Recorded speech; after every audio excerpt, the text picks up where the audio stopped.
Welcome to Inspire Physics Classes friends से। आज हम लेकर के आ गए हैं मैग्नेट इफेक्ट का पार्ट नंबर 2। दोस्तों इसका जो पार्ट नंबर 1 है इसके अंदर हमने इसके जो पहले वाले 26 क्वेश्चन है उनको यानी कंप्लीट रूप से डिस्कशन कर चुके हैं, यानी उसको सोल्व कर चुके हैं। दोस्तों आज के इस वीडियो में अपन करेंगे 27 से आगे के क्वेश्चन। तो दोस्तों यदि आप हमारे चैनल पर नए हैं तो चैनल को सब्सक्राइब कर लें, बेल आइकन को भी दबा लें जिससे कि नए वीडियो की नोटिफिकेशन आपको तुरंत मिल जाए। दोस्तों आप हमारे Telegram group inspire Physics classes को भी ज्वाइन कर सकते हैं। वहाँ पर दोस्तों आपको हमारे जितने भी टॉपिक वाइज यानी दोस्तों पीडीएफ है वहाँ पर आपको सेंड कर दी जाती हैं।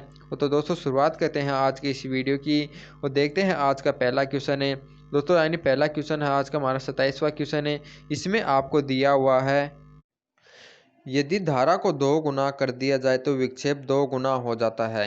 यानी दोस्तों इस क्वेश्चन में आपको बताना है कि ऐसी कौन सी गैल्वेनोमीटर है जिसके अंदर यदि करंट को डबल कर दिया जाए तो डिफ्लेक्शन भी डबल हो जाए। तो दोस्तों सबसे पहले तो इसका राइट आंसर हो जाएगा ऑप्शन नंबर बी वाला यानी चल कुंडली धारा मापी। अब होता कैसे है देखिए दोस्तों, इस बात को यदि आपको नहीं पता हो तो नोट भी कर लें।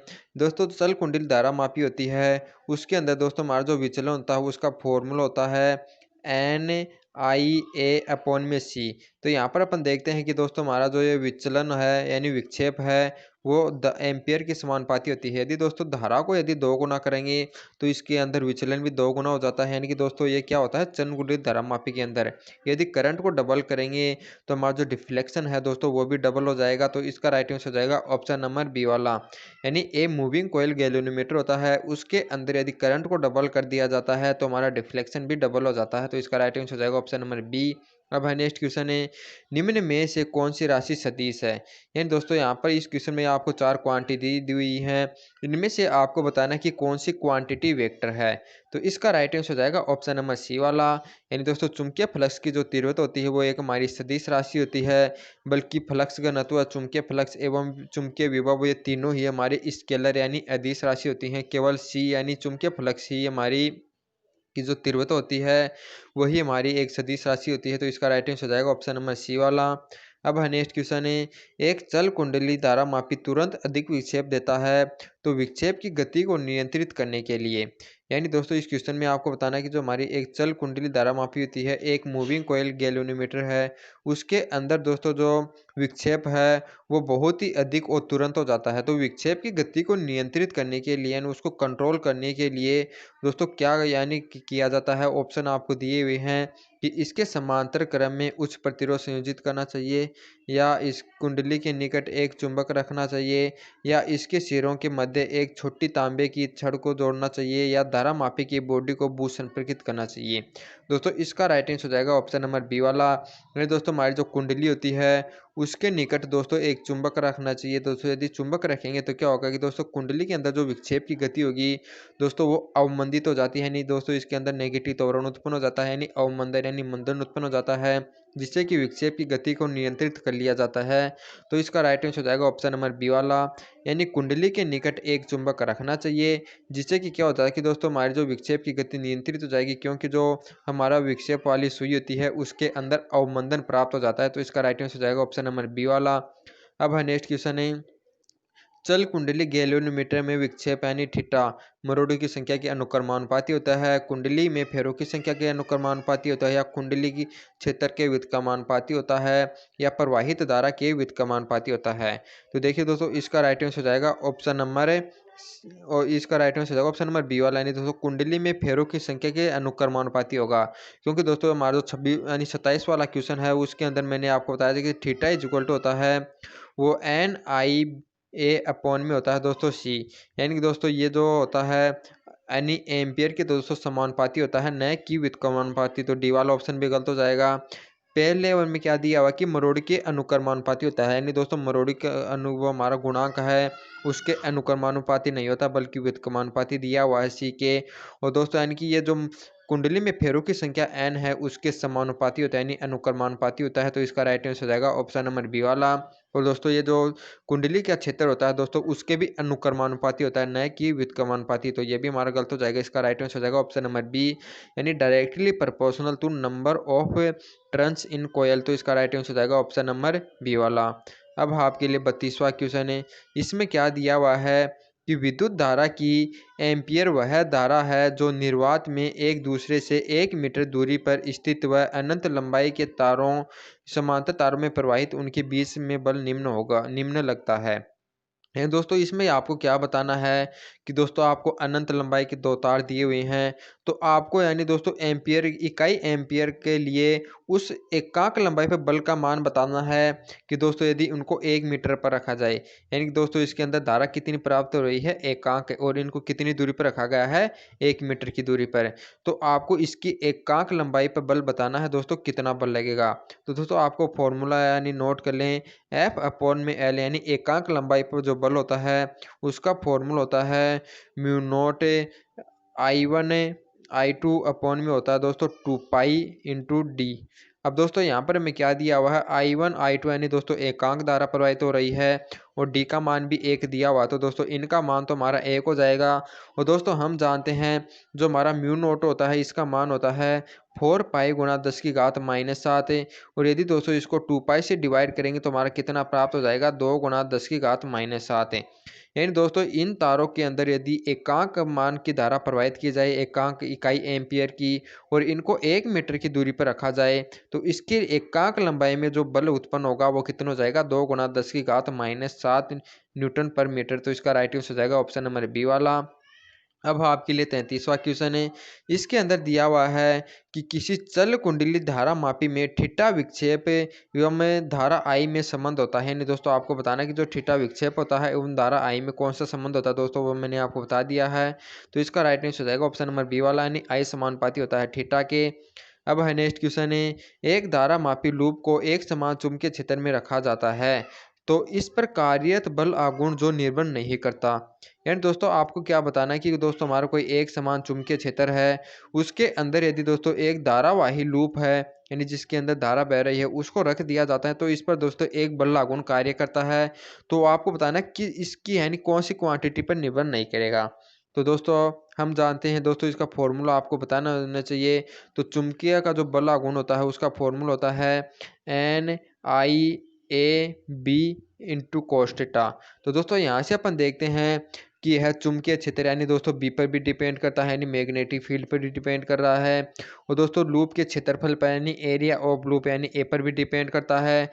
और दोस्तों हमारे जो धारा का मान होता है आई इस पर भी डिपेंड करता है, बल्कि दोस्तों यह लूपों की संख्या पर डिपेंड करता है न कि लूप की आकृति पर। यानी दोस्तों हमारी जो कुंडली होती है उसके अंदर ये लूप की आकृति कैसी है इस बात पर हमारा बल आघूर्ण डिपेंड नहीं करता, बल्कि इनकी संख्या पर डिपेंड करता है। तो इसका राइट आंसर हो जाएगा ऑप्शन नंबर ए वाला, यानी यह लूप की आकृति पर निर्भर नहीं करेगा। अब हाँ नेक्स्ट क्वेश्चन है, एक वर्तीय लूप की त्रिज्या r है, इसमें I धारा प्रवाहित हो रही है तो इसके तुल्य द्विध्रुव चुंबकीय द्विध्रुव का चुंबकीय आघूर्ण होगा। यानी दोस्तों आपको क्या दिया हुआ है कि एक यानी वर्तीय लूप है जिसकी दोस्तों आपको रेडियस r दी हुई है और इसके अंदर I धारा यानी प्रवाहित हो रही है, तो आपको बताना है इसका चुंबकीय आघूर्ण कितना होगा। दोस्तों हम जानते हैं चुंबकीय आघूर्ण NIE होता है। यहाँ पर दोस्तों एक ही यानी कुंडली यानी n का मान 1 हो जाएगा तो यानी कि इसका हो जाएगा IA, यानी चुंबकीय आघूर्ण किसके बराबर हो जाएगा IA के। और हम जानते हैं दोस्तों हमारा जो सर्किल होता है यानी वर्त होता है उसका एरिया होता है पाई r स्क्वायर, तो ये हमारा हो जाएगा I into pi r square. तो इसका राइट आंसर हो जाएगा ऑप्शन नंबर सी वाला, यानी चुंबकीय आघूर्ण का फॉर्मूला कितना हो जाएगा ऑप्शन नंबर सी वाला। अब आपके लिए नेक्स्ट क्वेश्चन 36वें क्वेश्चन में क्या दिया हुआ है कि दो समांतर चालकों में से समान परिणाम की धारा व एक ही दिशा में प्रवाहित यानी हो रही है, तो आपको बताना है कि वे आरोपित करेंगे।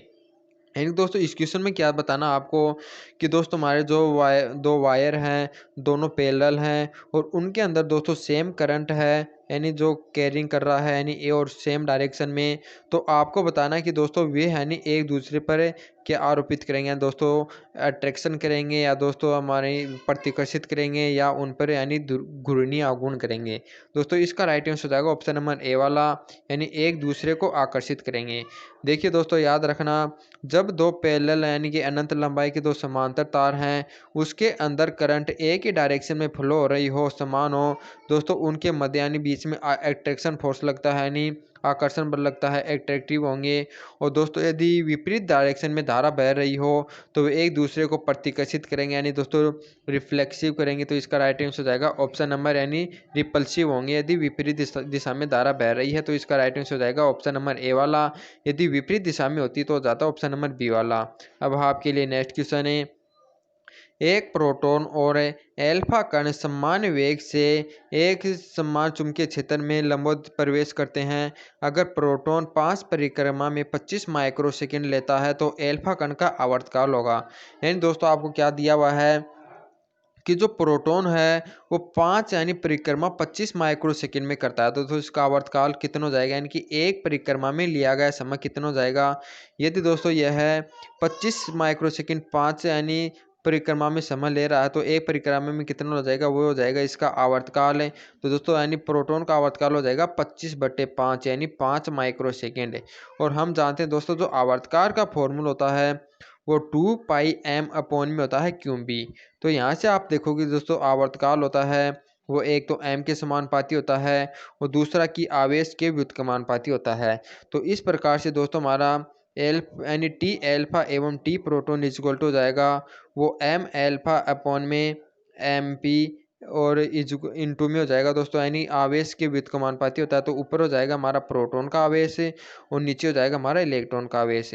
हम जानते हैं कि दोस्तों हमारा जो एल्फा का दोस्तों जो द्रव्यमान होता है वो प्रोटॉन के द्रव्यमान का 4 टाइम्स होता है। तो यहाँ पर तो जाएगा 4/1। और दोस्तों हम जानते हैं कि जो प्रोटॉन पर जो आवेश होता है और इलेक्ट्रॉन पर जो आवेश होता है, यानी कि दोस्तों एल्फा कण पर जो आवेश होता है तो एल्फा का आवेश प्रोटॉन से 2 गुना होता है। तो यहाँ पर हो जाएगा 1/2। तो इसका मान हो जाएगा 1/2। यानी कि दोस्तों जो टी एल्फा में प्राप्त होता है तो वो 2 × टीपी प्राप्त होता है, यानी कि दोस्तों इसका 2 गुना प्राप्त होगा। तो यदि टीपी का मान में 5 माइक्रोसेकंड दिया हुआ तो दोस्तों टी एल्फा का मान कितना हो जाएगा 5 × 10 यानी 2 माइक्रोसेकंड। तो इसका राइट आंसर हो जाएगा ऑप्शन नंबर सी वाला, यानी दोस्तों 10 माइक्रोसेकंड हमारा एल्फा कण का आवर्तकाल हो जाएगा। तो इसका राइट आंसर हो जाएगा ऑप्शन नंबर सी वाला। अब देखते हैं 38वां क्वेश्चन है, दो पतले एवं लंबे तार एक दूसरे से समांतर भी दूरी पर स्थित हैं। प्रत्येक तार में I धारा बह रही है तो एक तार द्वारा दूसरे तार पर प्रति एकांक लंबाई में आरोपित बल होगा।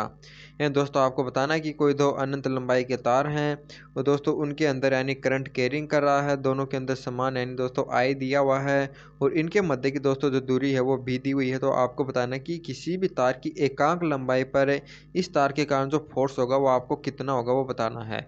दोस्तों मैंने आपको बताया कि जो F/L का मान यानी एकांक लंबाई पर जो बल होता है वो होता है μ0 I1 I2/2πd होता है। यहाँ पर दोस्तों I1 एवं I2 का मान समान दिया हुआ है तो ऊपर तो हो जाएगा μ0 I² और अपॉन में दोस्तों इनके मध्य की दूरी जो दी हुई है वो आपको दी हुई है b, तो ये जाएगा 2 यानी μ0 I² अपॉन में 2πb। तो इसका राइट आंसर हो जाएगा ऑप्शन नंबर बी वाला।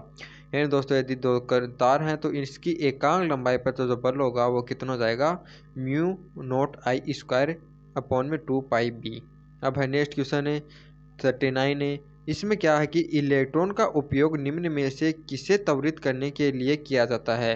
यानी दोस्तों आपको ऑप्शन में दिए हुए हैं इलेक्ट्रॉन, न्यूट्रॉन, पॉजिटिव आयन एवं नेगेटिव आयन।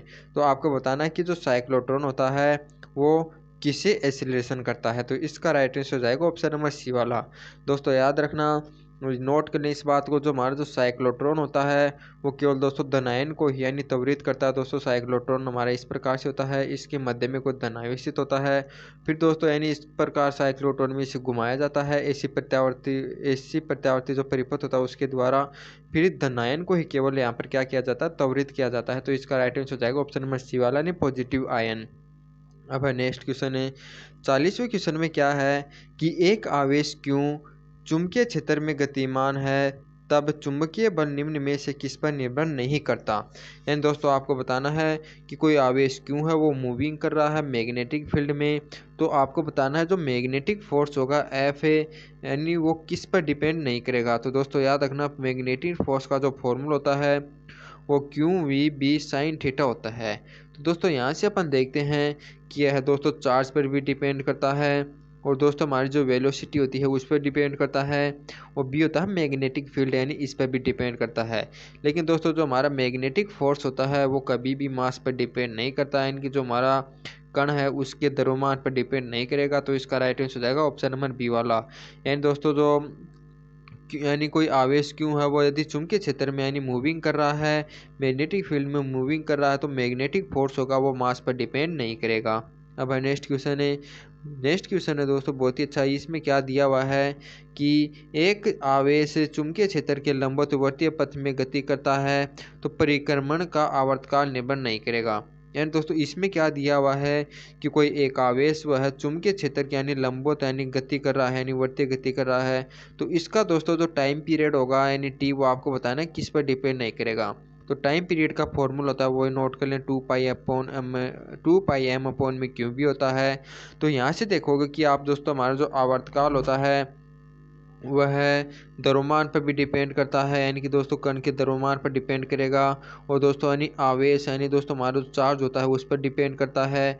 और बी होता है मैग्नेटिक फील्ड, यानी दोस्तों इस पर भी डिपेंड करता है। लेकिन दोस्तों यह यानी वेलोसिटी पर डिपेंड नहीं करा, यानी कहीं भी इस फॉर्मूले में वी नहीं है। तो इसका राइट आंसर हो जाएगा ऑप्शन नंबर डी वाला। यानी दोस्तों जो टाइम पीरियड होता है वो कभी भी यानी वेलोसिटी ऑफ द पार्टिकल पर डिपेंड नहीं करता। तो इसका राइट क्या हो जाएगा ऑप्शन नंबर डी वाला। अब 42वां क्वेश्चन है दोस्तों, ये क्वेश्चन बहुत ही इंपॉर्टेंट है।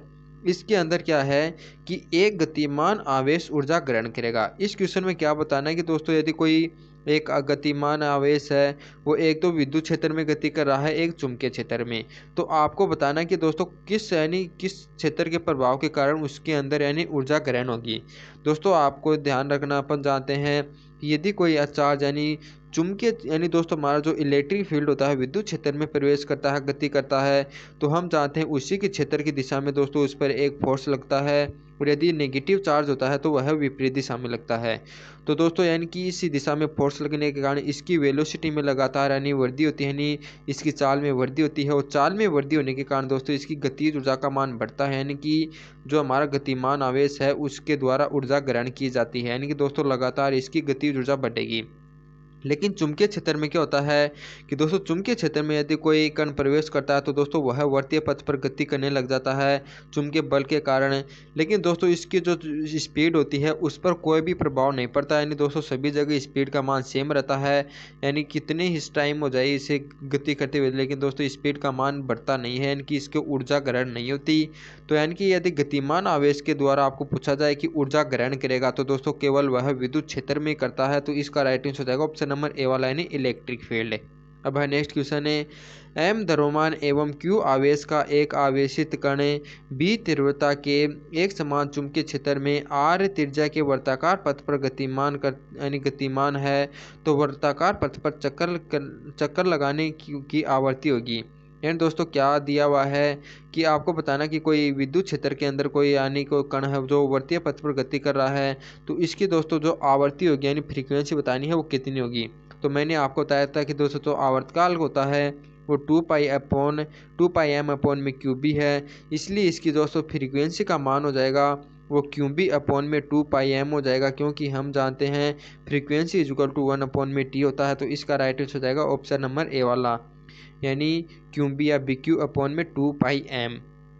अब आपके लिए दोस्तों नेक्स्ट क्वेश्चन है 44वां। इसमें क्या दिया हुआ है कि एक इलेक्ट्रॉन एक चुंबकीय क्षेत्र में प्रवेश करता है यदि चुंबकीय क्षेत्र की दिशा इलेक्ट्रॉन के वेग के लंबवत है। तो यानी दोस्तों क्या बताया गया कि कोई एक इलेक्ट्रॉन है वो दोस्तों यानी एक समान चुंबकीय क्षेत्र है इसके अंदर प्रवेश करता है, यदि इसके दिशा इसकी चुंबकीय क्षेत्र के लंबवत है तो आपको बताना है इसकी चाल बढ़ेगी। तो दोस्तों मैंने आपको बताया है कि यदि कोई यानी पार्टिकल होता है यानी कोई भी यानी दोस्तों हमारा पार्टिकल है वो चुंबकीय क्षेत्र के लंबवत प्रवेश करता है, वह दोस्तों वर्तीय पथ पर गति करने लग जाता है, लेकिन हर समय इसकी दोस्तों स्पीड का मान होता है वो कांस्टेंट रहता है, नियत रहता है।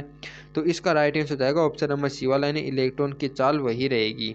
अब है नेक्स्ट क्वेश्चन आपके लिए कि एक इलेक्ट्रॉन का दोस्तों नेक्स्ट क्वेश्चन में क्या दिया हुआ है कि एक इलेक्ट्रॉन अनुप्रस्थ चुंबकीय क्षेत्र बी में v चाल से r त्रिज्या के वर्ताकार पथ पर गति करता है, तो इसके लिए E अपॉन m का मान होगा।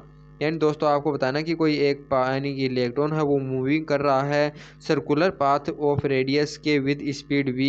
एंड दोस्तों आपको बताना है कि इसके लिए E/m का मान कितना होगा। दोस्तों आपको पता होगा कि जो रेडियस का मान होता है वो mv/क्यूब भी होता है। दोस्तों आपने पढ़ा होगा, साइक्लोट्रॉन में भी ये पढ़ा होगा। और दोस्तों यानी कि जो चुंबकीय क्षेत्र के अंदर जो कण की यानी वर्तीय गति होती है उसके अंदर भी पढ़ा होगा, इनकी उसकी रेडियस का जो मान होता है वो mv/क्यूब भी होता है। यदि दोस्तों इसको अपन इलेक्ट्रॉन के लिए लेते हैं तो ये हमारे को r/mv/में इलेक्ट्रॉन के लिए दोस्तों यहाँ पर आवेश E होता है, ये हो जाएगा B। तो यहाँ से दोस्तों अपन E/m का मान निकालेंगे, यानी कि दोस्तों इन दोनों को इधर लेकर के आएंगे तो हमें क्या प्राप्त होगा, ऊपर तो प्राप्त हो जाएगा दोस्तों यहाँ पर v और नीचे यहाँ पर b बचेगा और ये r और आ जाएगा, तो ये हो जाएगा v/br। तो इसका राइट आंसर हो जाएगा ऑप्शन नंबर ए वाला। यानी दोस्तों इलेक्ट्रॉन के लिए जो E/m का मान हो जाएगा वो किसके बराबर हो जाएगा, v/br। तो इसका राइट आंसर हो जाएगा ऑप्शन नंबर ए। अब नेक्स्ट क्वेश्चन है, एक प्रोटॉन, एक ड्यूटेरियम तथा एक एल्फा कण समान विभवांतर से त्वरित होकर एक समान चुंबकीय क्षेत्र के लंबवत प्रवेश करते हैं तो उनकी गतिज ऊर्जाओं का अनुपात होगा।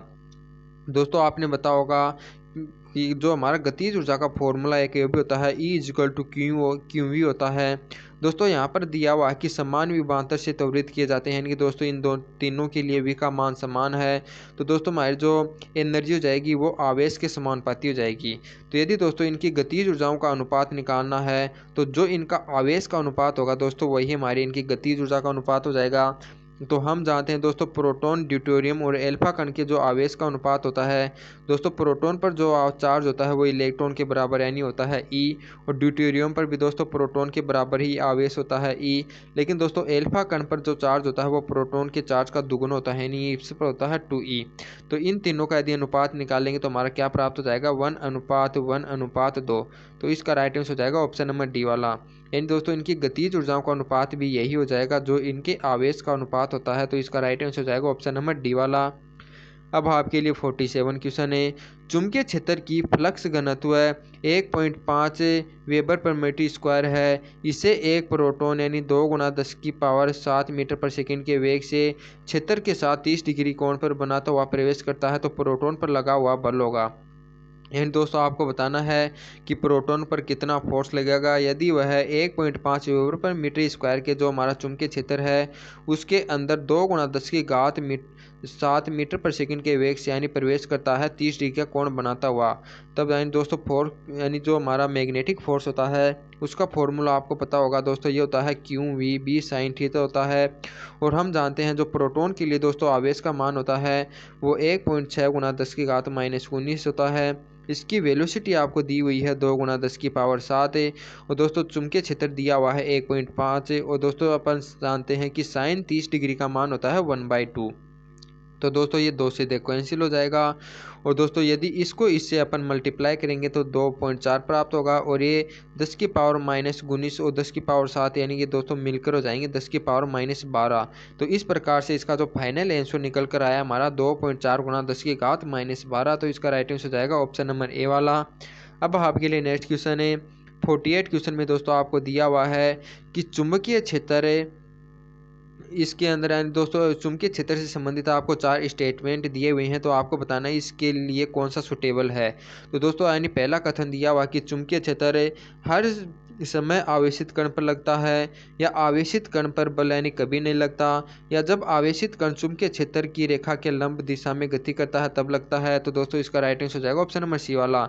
मैंने बताया था कि दोस्तों यदि जो आवेशित यानी दोस्तों कण होता है यदि वह चुंबकीय क्षेत्र की दिशा के यानी चुंबकीय क्षेत्र के लंबवत यानी प्रवेश करता है तो ही दोस्तों उस पर चुंबकीय बल लगता है। यदि चुंबकीय बल की दिशा एवं इसके जो हमारा जो आवेशित कण है उसके यानी दोस्तों जो हमारा मूविंग यानी डायरेक्शन है यदि वो सेम है तो उस पर कोई भी मैग्नेटिक फील्ड नहीं लगेगा। यदि दोस्तों यानी कि हमारी मैग्नेटिक फील्ड एवं दोस्तों हमारा जो पार्टिकल की डायरेक्शन है यानी वेलोसिटी की डायरेक्शन वो यदि आपस में परपेंडिकुलर होती हैं तो ही इस पर मैग्नेटिक फोर्स लगता है, अन्यथा नहीं लगेगा। तो इसका राइट आंसर हो जाएगा ऑप्शन नंबर सी वाला। अब आपके लिए नेक्स्ट क्वेश्चन है, इसमें क्या दिया हुआ दोस्तों 49 क्वेश्चन में कि एक तार की लंबाई L में स्थायी धारा I बह रही है। इससे पहले एक वर्ताकार लूप में मोड़ा जाता है, फिर इसकी तार की त्रिज्या यानी छोटी त्रिज्या के दो लूपों में मोड़ दिया जाता है तो इनमें से उतनी ही धारा प्रवाहित होती है होने पर इसके केंद्र पर चुंबकीय क्षेत्र होगा। यानी दोस्तों आपको क्या दिया हुआ है कि कोई एक एल लंबाई का दोस्तों तार है, इसके अंदर आई धारा प्रवाहित हो रही है। पहले दोस्तों इसको एक यानी लूप में मोड़ जाता है, इस प्रकार से दोस्तों एक लूप में मोड़ दिया गया। फिर दोबारा से क्या कर दिया जाता है कि दोस्तों इसे यानी त्रिज्या का मान कर छोटा करके इसे दो लूप में बना दिया जाता है। तो दोनों में आपको बताना है कि दोस्तों जो चुंबकीय क्षेत्र होगा वो किस प्रकार से परिवर्तित होगा। दोस्तों हम जानते हैं किसी कुंडली के जो चुंबकीय क्षेत्र का मान होता है वो याद रखना म्यू नोट एन आई अपॉन में दोस्तों होता है 2r। तो यहाँ से अपन देखते हैं कि दोस्तों जो चुंबकीय क्षेत्र होता है वो एक तो दोस्तों एन के भी समानुपाती होता है और दूसरे यानी कि दोस्तों इसकी जो रेडियस होती है उसके व्युत्क्रमानुपाती होता है।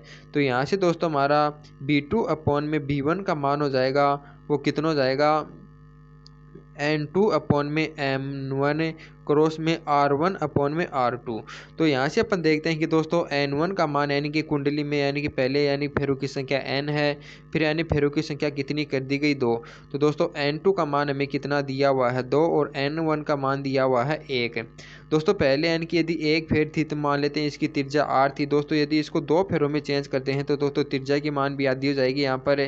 तो दोस्तों यानी r1 का मान तो हमारे पास कितना था r और r2 का मान कितना था r/2। तो ये हो जाएगा r, ये बाई 2 है, ये चला जाएगा ऊपर तो r से r कैंसिल हो जाएगा। तो इस प्रकार से देखते हैं कि दोस्तों हमारा जो b1 अपॉन में b2 का मान हमें कितना प्राप्त हो गया, 2 को 2 से मल्टीप्लाई करेंगे तो 4। तो यानी कि दोस्तों b2 इज इक्वल टू हमें कितना प्राप्त हो गया 4b1। यानी दोस्तों जो चुंबकीय क्षेत्र हो जाता है वह पहले का चौथाई हो जाएगा। तो इसका राइट आंसर हो जाएगा ऑप्शन नंबर सी वाला। दोस्तों पूर्व मान का 4 गुना हो जाएगा तो इसका राइट आंसर हो जाएगा ऑप्शन नंबर सी यानी b2 इज इक्वल टू हो जाएगा 4b1। यानी पहले वाला जो मान है उसका 4 गुना प्राप्त होगा। अब आपके लिए नेक्स्ट क्वेश्चन है, यानी दोस्तों आपके लिए इस नेक्स्ट क्वेश्चन में क्या दिया हुआ है कि एक ऋजु रेखीय ऊर्ध्वाधर चालक के में ऊपर की ओर धारा बह रही है और P एवं Q दो बिंदु हैं चालक के यानी क्रम से पूर्व एवं पश्चिम की दिशा में समान दूरी पर स्थित हैं। तो P पर चुंबकीय क्षेत्र होगा। यानी दोस्तों क्या दिया हुआ है कि एक ऋजु रेखीय दोस्तों एक ऊर्ध्वाधर चालक है, इसके अंदर दोस्तों ऊपर की ओर यानी धारा बह रही है। तो यानी दोस्तों कोई दो बिंदु है P एवं Q, वो क्रम से यानी दोस्तों पूर्व एवं पश्चिम दिशा में समान दूरी पर स्थित है। तो आपको बताना कि इन दोनों पर जो हमारा मैग्नेटिक फील्ड होता है यानी दोस्तों चुंबकीय क्षेत्र होता है उसका मान कहाँ पर अधिक होगा और कहाँ पर कम होगा। तो देखिए दोस्तों यानी कि चालक से दोस्तों यानी कि कौन यानी किसी भी डायरेक्शन में हो, यदि दोस्तों इसकी लंबवत दूरी यानी चालक से यानी लंबवत दूरी बिंदु की समान है तो उन बिंदुओं पर जो चुंबकीय क्षेत्र होता है दोस्तों वो बराबर होगा।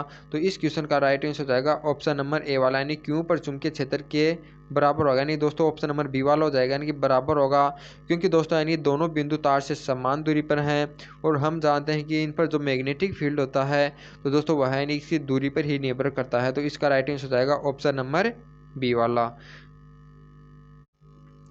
अब 51 क्वेश्चन है, इसके अंदर आपको दिया हुआ है कि दोस्तों यदि एक तांबे की छड़ में दिष्ट धारा प्रवाहित की जाए तो इसमें धारा से उत्पन्न चुंबकीय क्षेत्र होगा।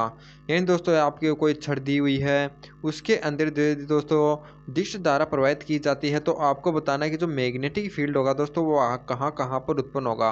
यानी ऑप्शन दिया हुआ है कि केवल छड़ के अंदर या केवल छड़ के बाहर है या दोनों स्थानों पर या दोस्तों कहीं पर भी नहीं।